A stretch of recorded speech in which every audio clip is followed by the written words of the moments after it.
Welcome to the weekly call, Wednesday Wisdom. It's the day after Christmas, so Merry Christmas, belatedly.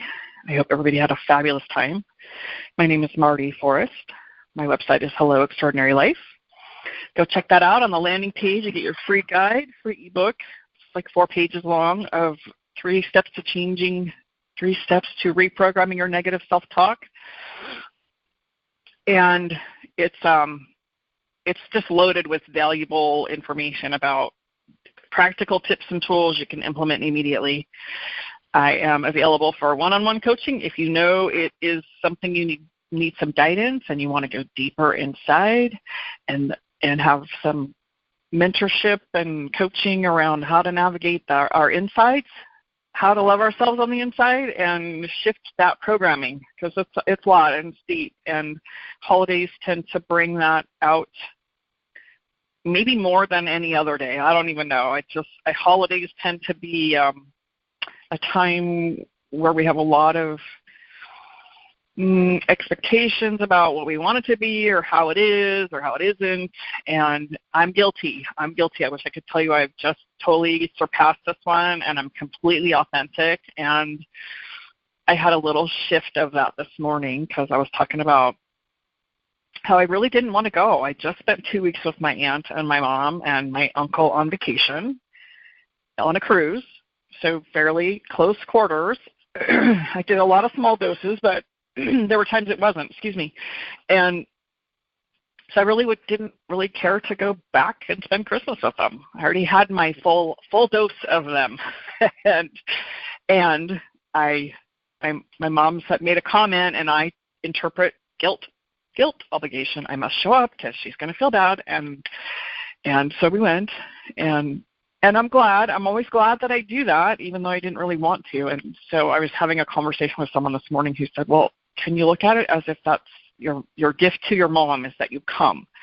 And I like that. It really helped me to let go of my own little attitude about it. I didn't want to go because I get like that. And so then I'm inauthentic to me, and I made a comment about not wanting to go, and she, well, it's not Christmas, and because I was going to come later in the week. And anyway, we do that.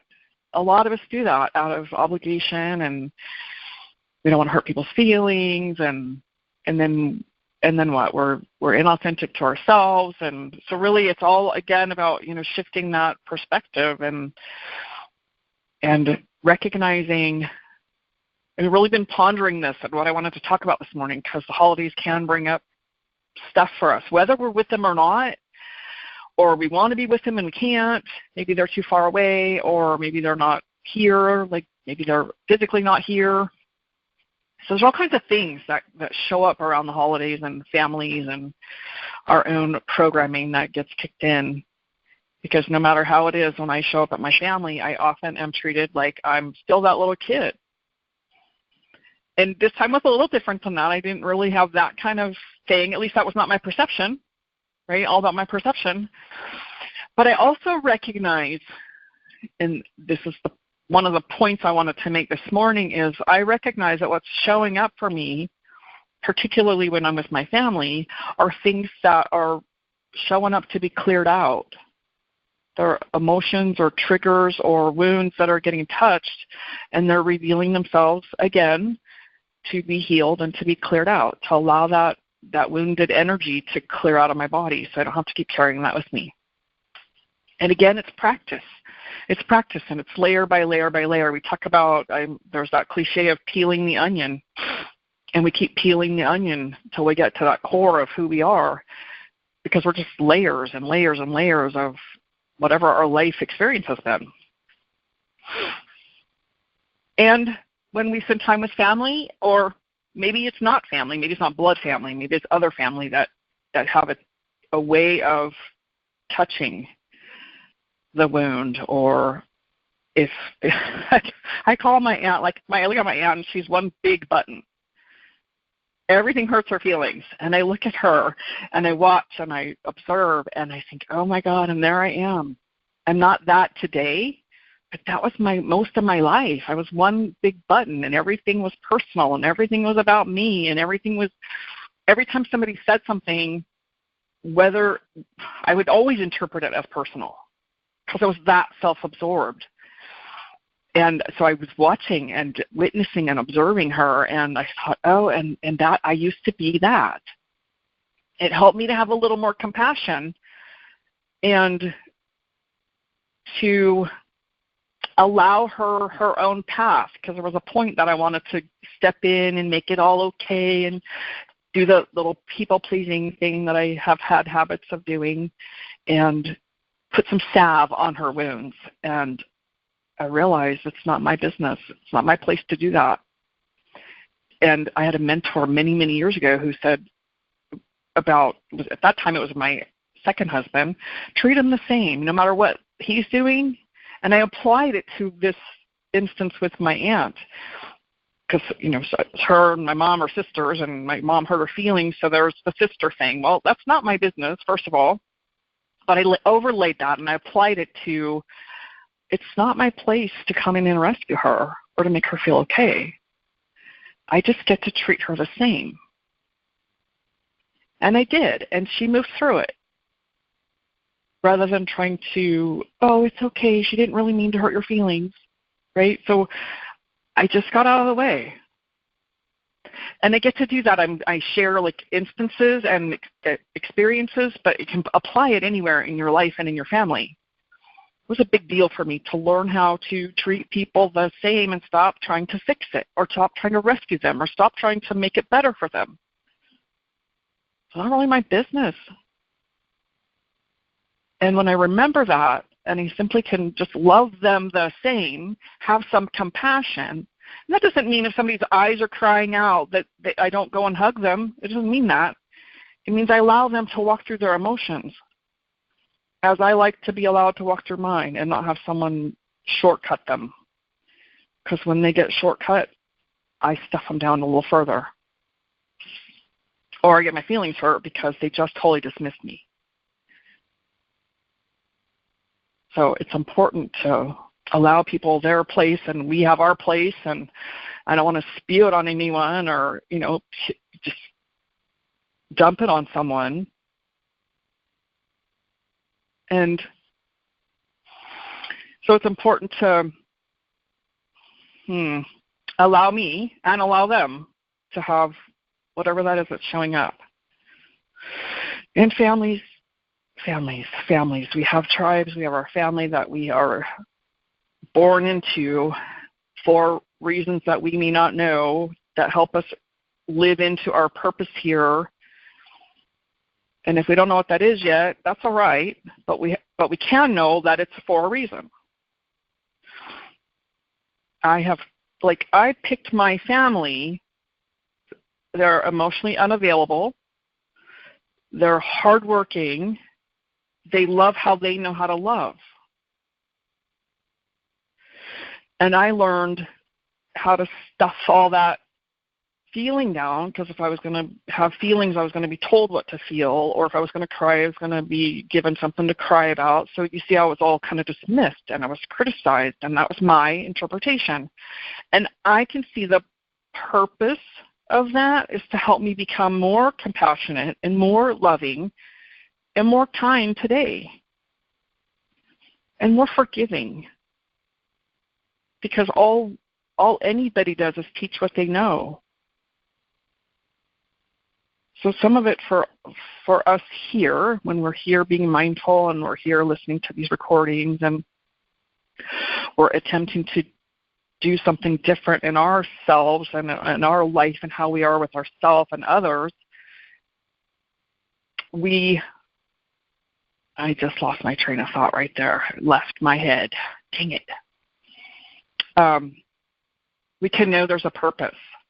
We may not know what that purpose is, but we've picked these families to be in at that soul level. Nothing is a conscious choice, so we can learn certain things and overcome certain things.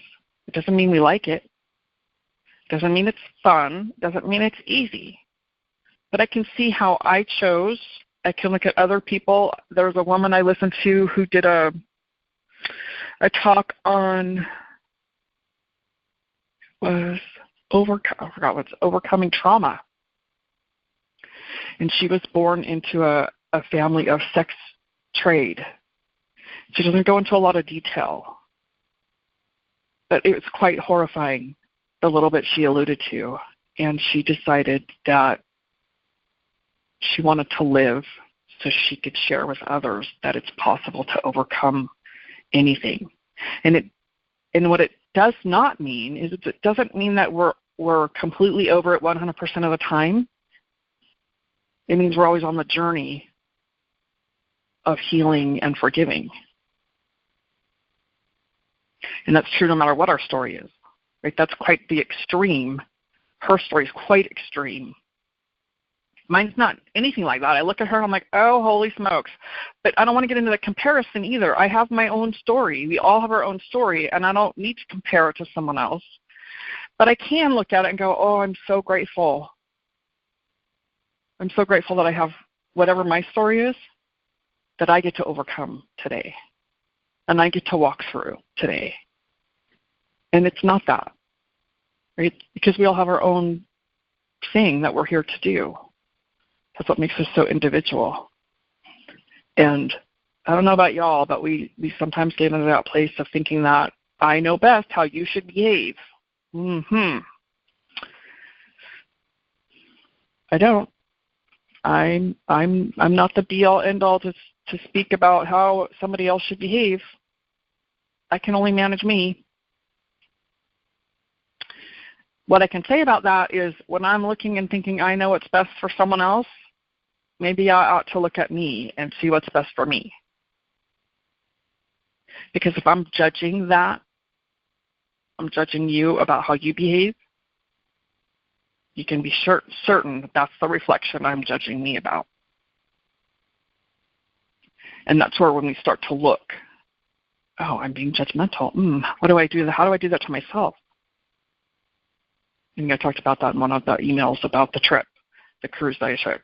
So when I'm sitting in judgment about my family or anyone else on the cruise about how they, I was just watching people. I love to watch people, so I get to see, these big people with big plates of food, and I can just observe it rather than sit in judgment about however I think they should or shouldn't eat. It's not my business. Right? But my point is that when I'm looking and being judgmental about other people, I would need to turn that around. You know that old saying that if you're pointing a finger at them, there's three back at me. Well, how about I just hold the mirror up? Because if I'm looking at them, they're reflecting something back to me that I'm judging about me. That's where I get to look. Because I keep saying it over and over. I can hear myself saying it over in this call. It's none of my business. If it's directly impacting my world, I get to choose whether I stay in it or leave it, or how I want to interact with it. Still, their journey is not my business. The choice is, do I want to participate or not? I'm watching myself be quiet a lot in my family because I really have nothing of value to contribute to whatever their conversation might be. And I'm listening to my intuition saying they don't want to hear it anyway. They're not interested and they don't care. But they don't care about me. They don't care about what I have to say because they don't want to hear it. So I'm quiet. And I'm okay with that today. Used to I'd be really mad about it, and I'd be sitting in my judgment about it, and they should listen to me because I know better than them. And well, maybe in my own glorious mind I know better, but the truth is I don't, because I don't know what the purpose of their journey is. Bottom line, they are who they are for their journey to get wherever they need to go, and I'm here for my journey to get wherever I need to go. Whatever that looks like. And then we personally get to be authentic within ourselves and choose where do I want to participate and with whom. So I knew going on this 2-week cruise with my family I would get to see where I've grown and where I get to grow some more. And I've grown a lot. I spent a lot of time just observing. And I felt okay with that. And I wasn't mad that that I didn't get to say whatever I felt like I wanted to say. I just got to listen to my own. There was a couple times I made a comment, and it got shut down. And I just heard Spirit go, just stop talking. And I'm like, okay. So I just stopped talking and observed a lot. And I got to see a lot more than I would if I'm already trying to figure out what I need to say to rebut or to help them see my way or any of that kind of stuff. It's quite interesting. So I'm not sure I made one single point on this call. I think I covered several different things because I wasn't really sure. Sometimes I just say a prayer when I get on the call. Okay, Spirit, what do I need to say today? What does someone need to hear today? And then I just let those words come out. So hopefully you got something valuable. And do I want to say, I think I'm complete right there. I'm going to stop talking right there. I said a lot of things. Anything of value for you? Absolutely. I could relate to everything you said. But and what I need to keep doing is to take care of myself and not worry about what other people say or do. It's not my responsibility to fix them. You know, I used to try to fix everybody. That's why I had, that's why I married assholes. And if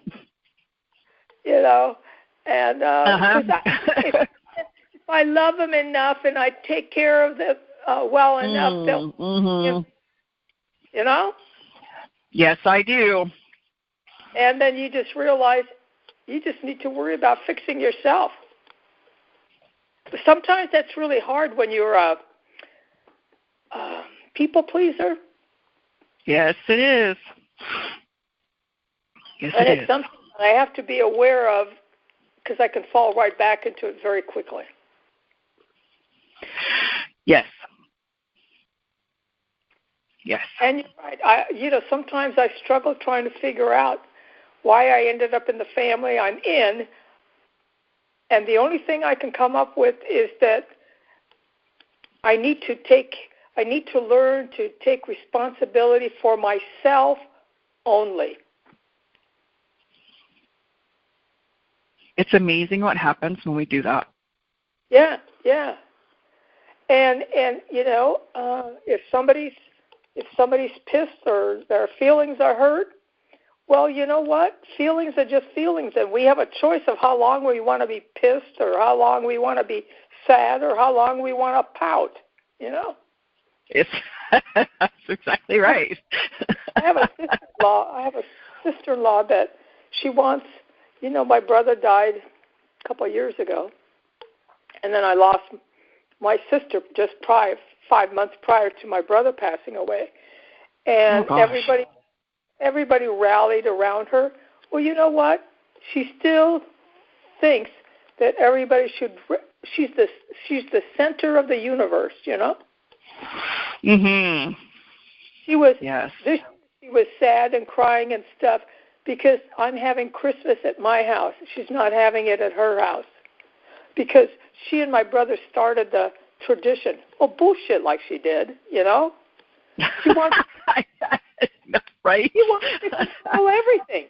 I'm the one that had family over on Thanksgiving, including my brother and her, and it's like, and I'm so sad, and we got together yesterday at my sister's house because I didn't want to be home by myself, on Christmas Day because my daughter and granddaughter went to someplace else for Christmas, and it's like. And she must have posted it on Facebook, I went to Mass, and I went to breakfast, and I went over to my sister-in-law's. It's like, I swear to you, it's like if she farts, she has to put it on Facebook. No. Oh, gosh, yes. She was sad and crying. I said, well, I've had some crying days too. I said, I miss my mom. My husband's gone, We got divorced. I mean, it's like, it is what it is. Today I feel better. I have hope. I look forward to the future. But yeah, I had a few days of, weeping and feeling sorry for myself. But she can't get it through her head that she's not the center of the universe. And then to make people feel guilty.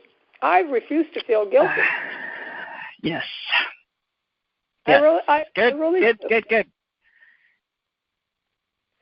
Last year she had several holidays at her house, and last year I said, tough shit. I said, we're having Christmas at my house, and my sister decided she was going to have Thanksgiving at her house. Well, see, all of a sudden, she's not the center of attention. No, she's a drama queen. Yes. I don't have to fall into that shit. No, and we don't have to sit in judgment about it, right? It's their journey. No, it's their journey. That's the part about learning how to just allow them their journey, and I don't have to sit and judge what I think they should or should not do. It's none of my business. I get to choose how I want to participate. Right, like you said, she's a drama queen and she likes all the attention, and she may never realize that. No, but she may never realize that here. But you get to choose if you want to entertain it with her or not. No, I just everybody rallies. Poor Susie. Everybody runs over there. I don't have time. I don't see Susie goes thrifting in Carmichael, but she won't come. She won't come to my house. So why the hell should I drive all the way to West Sacramento, Yeah. She even got her feelings hurt because I went over to my sister's who lives in Rancho Cordova, and we went shopping and we went to lunch because she was not included. Well, she goes out to her lunch and shit with all of her friends. Do I feel rejected? No. So why does she try to make me feel guilty because I spent a day with my sister, a few hours with my sister? I just don't understand. I thought, you know what? Then you sulk. Go ahead and sulk. I don't give a shit. I don't. Right. Poor me. Yep. I used to fall into that trap, and then try to overdo, trying to make them feel better. Oh, bullshit. I'm too old for that shit. Well, there you go. It's not your responsibility to make anybody feel better. It's a responsibility to be real with you. Well, it's your responsibility to make yourself happy. Somebody else can't make you happy. Absolutely not. Absolutely not. I thought, enough, So, right. That's a constant struggle for me, is to not take responsibility for how somebody else feels or what the shit they do.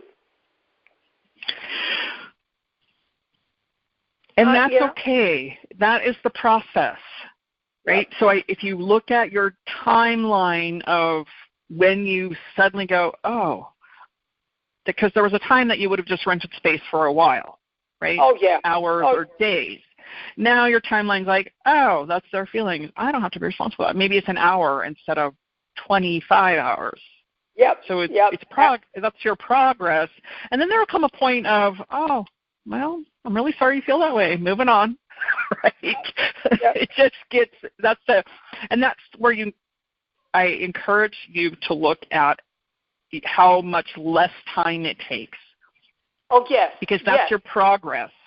Rather than I'm still doing it or I'm repeating this, it's that you are making huge amounts of progress. Well, it's baby steps. That's what life is about. Sometimes you take two steps forward, and sometimes you take 3 steps backwards, and then you go, oh, no, I don't want to be there. That's right. Exactly. Yeah. I really appreciate calls, Marty. I really do. Oh, I'm so glad you're here today. Let me wish you a post-Merry Christmas and